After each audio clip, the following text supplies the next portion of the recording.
महाराष्ट्र राज्य ग्राम पंचायत संगणक परिचालक कर्मचारी संगठन ने आज 11 दिसंबर को नागपुर में शीतकालीन सत्र के दौरान गाजर मोर्चा निकाला। परिचालकों का आरोप है कि पिछले 14 वर्षों से सरकार केवल आश्वासन का गाजर दिखाती रही, लेकिन उनकी मांगों पर ठोस निर्णय नहीं लिया गया।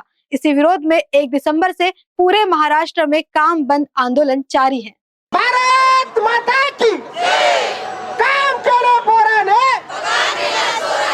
काम केलं पोराने, कोण म्हणते देत नाही, कोण म्हणते देत नाही, अरे या सरकारने काय दिलं? मी विजय दराडे, मी बीड जिल्ह्यातून आलेलो आहे। संगणक परिचालक एक तुटपुंजी मानधनावर आतापर्यंत काम करत आलेला आहे। एक साधारणतः 15-20 हजाराच्या मानधनाच्या मागणीसाठी या ठिकाणी संगणक परिचालक आलेला आहे। पेमेंट वाढचालीची महत्त्वाची मागणी आहे संगणक परिचालकाची। आणखी काय मागणी आहे? त्यानंतर कंत्राटी पद्धतीवर काम करत असताना संगणक परिचालकाला कुठली सिक्युरिटी नाहीये। गाव पातळीवर खूप राजकीय क्षेत्रामध्ये असलेले लोक या कंत्राटी पद्धतीवर काम करणाऱ्या संगणक परिचालकाला मोठ्या प्रमाणात ताण, अनेक गावामध्ये ताणतणाव होतो। तर याच्यातून निमशासकीय दर्जा जर संगणक परिचालकाला दिला तर एक शासनाचा माणूस आहे म्हणून त्याला जर ती पदवी मिळाली तर एकंदरीत त्याचाही कुठं मान सन्मान होईल आणि त्यालाही 8-10 तास त्याची ड्युटी करायचं कुठेतरी मानधन असेल किंवा ती निमसेवा असेल हे मिळवण्यासाठी या 2-3 मागण्यासाठी आम्ही या ठिकाणी आलेलो आहोत।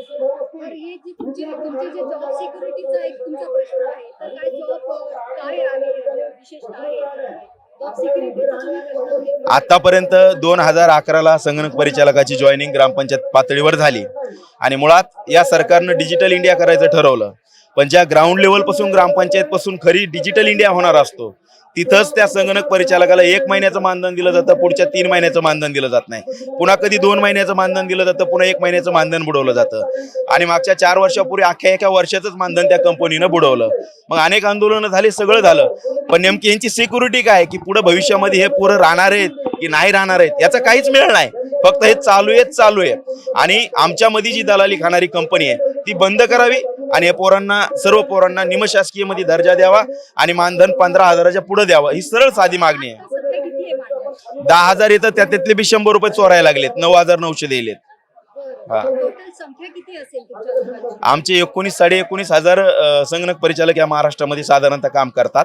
आंदोलनामध्ये 7 ते 8 हजार सगळे संगणक परिचालक या ठिकाणी उपस्थित झालेले आहेत।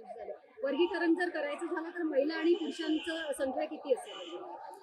जवळपास 6.5 हजाराच्या दरम्यान महिलांची संख्या आहे, पुरुषांची संख्या थोडी वर आहे, पण आंदोलनात जर बघितलं तर महिलांची संख्या जास्त आहे। आणि महिलांच्या समस्या जरा जास्त आहेत। समस्या जास्तच आहेत। त्यांच्या महिलांच्या ज्या समस्या आहेत तुमच्या ज्या समस्या आहेत त्यासाठी दूर करण्यासाठी काय करायला पाहिजे?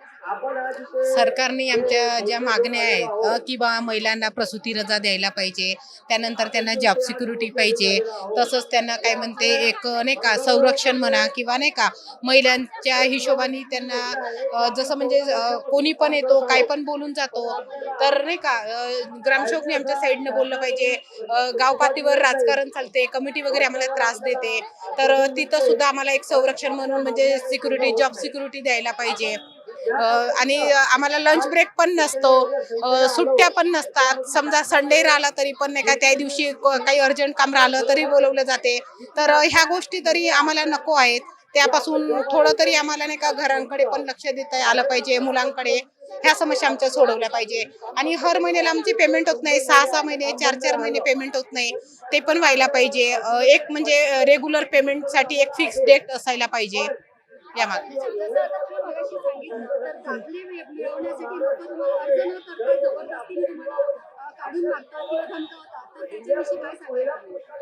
हे कुठेतरी बंद झालं पाहिजे।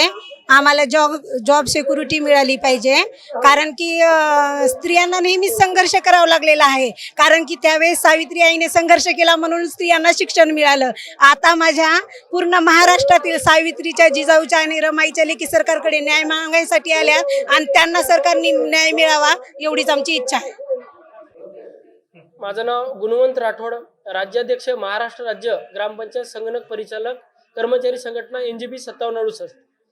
आज महाराष्ट्रामध्ये जे ग्रामपंचायतीमध्ये संगणक परिचालक म्हणून डिजिटल इंडिया आणि ग्रामीण भागामध्ये कर्जमाफी असो लाडकी बहीण योजना असेल, तुमच्या ते जे सेतूचे कामे असेल, त्या सगळ्या ऑनलाईन करण्याच्या ग्रामीण भागाचे ज्या काही सोयी सुविधा आहेत ते ग्रामीण भागामध्ये डिजिटलायझेस करण्याचा हा संगणक परिचालक, ग्रामपंचायतमध्ये काम करणारा संगणक परिचालक काम करत आहे.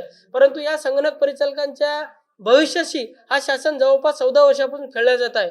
परंतु 14 वर्षामध्ये आम्हाला फक्त गाजरासारखं आश्वासन दिल्यामुळं आम्ही यावेळेस उद्याला 11 डिसेंबर 2025 रोजी चाचा नेहरू उद्यानपासून संगणक ग्रामपंचायत राज्यातील सर्व ग्रामपंचायत संगणक परिचालक हातामध्ये गाजर घेऊन शासनाला असं दिलेल्या गाजर आश्वासनाची आम्ही आठवण करून देण्यासाठी गाजर मोर्चा काढत आहोत. आमच्या मागण्या आहे की बच्चूभाऊ यांच्या नेतृत्वामध्ये जे काही 33 रुपयाची वाढ झाली आहे त्या पगारवाढीची अंमलबजावणी करणे, आम्हाला जॉब सिक्युरिटी देणे, आमच्या महिला भगिनींना प्रस्तुती रजा देणे आणि आम्हाला एक स्थायी स्वरूपाची ग्रामपंचायत सहाय्यक म्हणून हे कर्मचारी दर्जा देणे, हे आमच्या प्रमुख मागण्या आहेत. साधारणतः किती लोक आमचे टोटल 19,400च्या वर लोक आहेत. त्याच्यामध्ये साधारणतः 15 ते 16,000 लोक आमच्या मोर्चामध्ये राहणार आहे. त्याच्यामध्ये महिला भगिनी 7,000च्या वर आमच्या सोबत जुडणार आहेत. कारण न्यूज के लिए सचिन चौड़ापे की रिपोर्ट। प्राइम एक्सोटिका सलून अब धर्मपेट में, जहां लग्जरी, केयर और ब्यूटी मिलकर बनाते हैं एक परफेक्ट एक्सपीरियंस। यहाँ हर सेवा है प्रीमियम।